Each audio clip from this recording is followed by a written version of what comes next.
Olá pessoal, esse é o Dicas do Vernalha, eu sou Armando Vernalha Júnior. Quem quiser conhecer um pouco mais do meu trabalho é só visitar o www.vernalha.com.br ou facebook.com/vernalhajr, twitter.com/vernalhajr.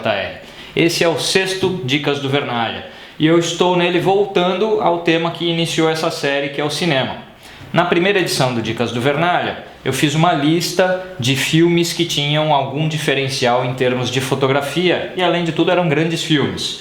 Muita gente me perguntou naquela época por que eu não incluí Cidadão Kane na lista.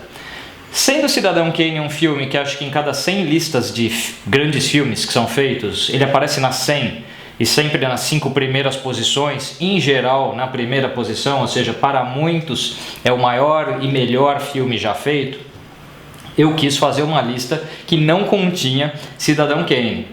Mas, por outro lado, ele tem alguns aspectos de fotografia interessantes o suficiente para que eu faça aqui uma edição especial do Dicas do Vernalha só sobre o Cidadão Kane.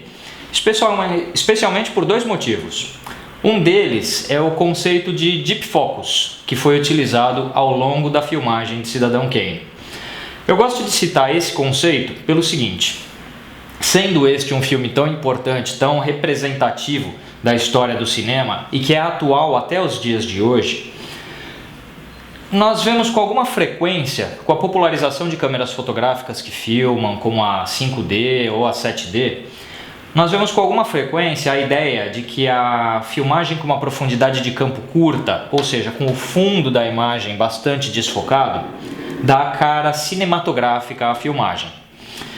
Cara cinematográfica é uma coisa um pouco mais ampla, né? Na verdade, não depende só de um recurso estético que o diretor de fotografia ou fotógrafo resolva trabalhar.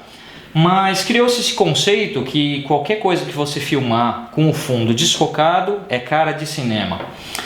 E o Cidadão Kane é um contraponto interessante a isso, exatamente pelo conceito do Deep Focus. Porque ele foi filmado, obviamente não 100% das cenas, mas uma grande maioria delas, com a ideia de ter sempre uma grande profundidade de campo. Não tem aquela coisa de você ter um fundo desfocado, feita exceção a um ou outro close, um ou outro plano de detalhe que existe no filme.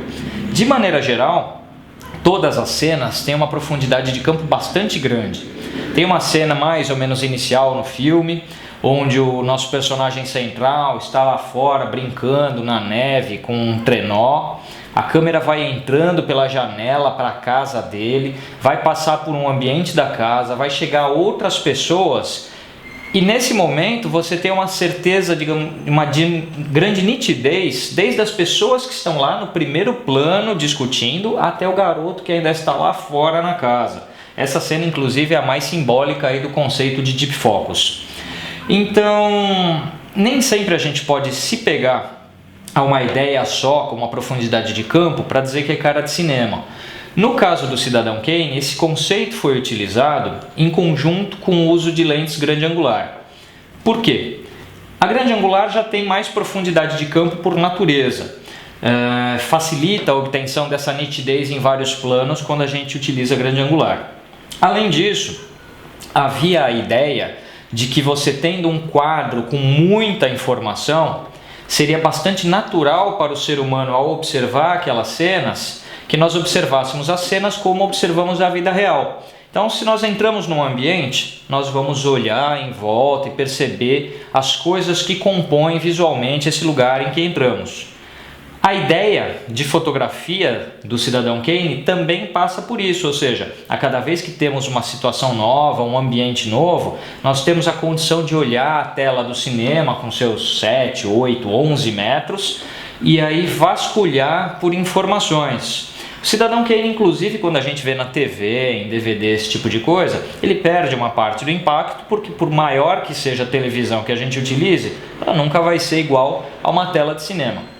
Mas vendo no cinema, esse filme tem um impacto muito grande pela quantidade de informações dispostas ao mesmo tempo em cada cena, em cada corte, né? Em cada recorte visual que a gente tem. Juntando essa amplitude de cenário com muita informação, com bastante nitidez, eles tinham aí uma ideia de que isto era bastante próximo ao que o ser humano tem de realidade quando observa o mundo.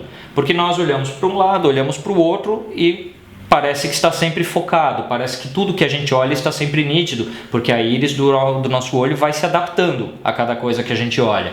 Mas como não é possível fazer essa manobra, digamos assim, no cinema, eles tiveram a ideia que, tendo tudo nitidez, o observador poderia varrer a tela com os seus olhos e a cada vez que assiste o filme vai acabar vendo novos objetos, novas coisas, adquirir até novos significados de algumas cenas.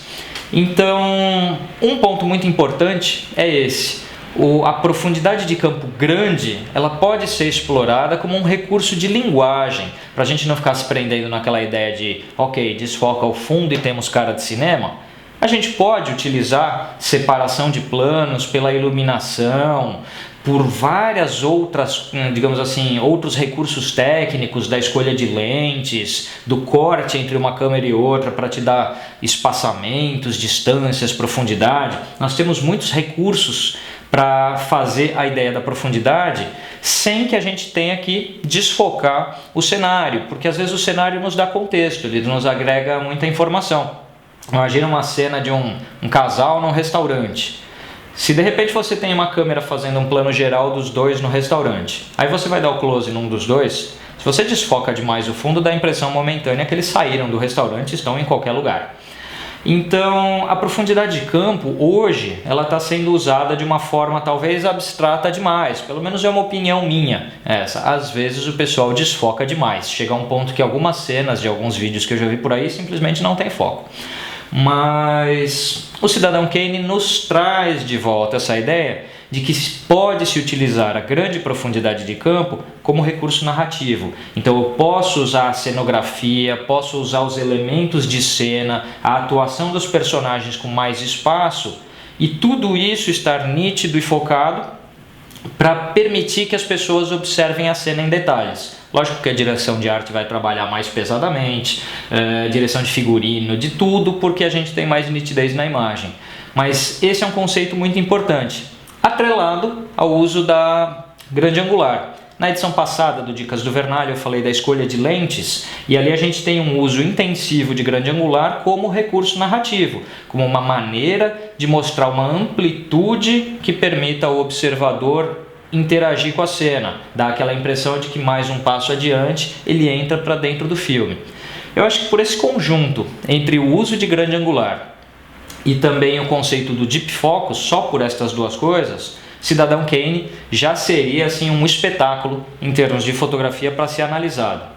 Há um outro aspecto que a gente pode pensar para encerrar esse assunto, que é o uso dos ângulos de câmera de cima para baixo e de baixo para cima, os chamados plongé e contra-plongé. É muito comum no cinema hoje a gente ter câmeras nesse tipo de angulação, mas era uma novidade no Cidadão Kane. Ele criou, digamos assim, tendências visuais sobre ângulos de câmera, sobre posicionamento de altura de câmera, também como recurso narrativo. Seja como planos descritivos de cima para baixo para mostrar uma imensidão de um lugar, como planos de baixo para cima para demonstrar uma certa arrogância do personagem principal, esse tipo de coisa.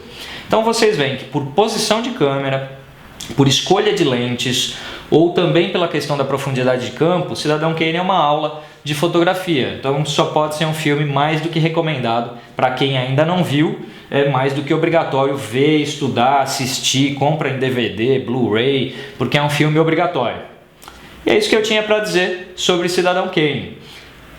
Ficamos por aqui com o Dicas do Vernalha 6ª edição. Em breve a gente grava a 7ª, 8ª, vamos saber quantos vêm adiante. Quem quiser conhecer um pouco mais do meu trabalho, vernalha.com.br, facebook.com/vernalhajr, twitter.com/vernalhajr. A gente se vê por aí, pessoal. Muito obrigado, até mais.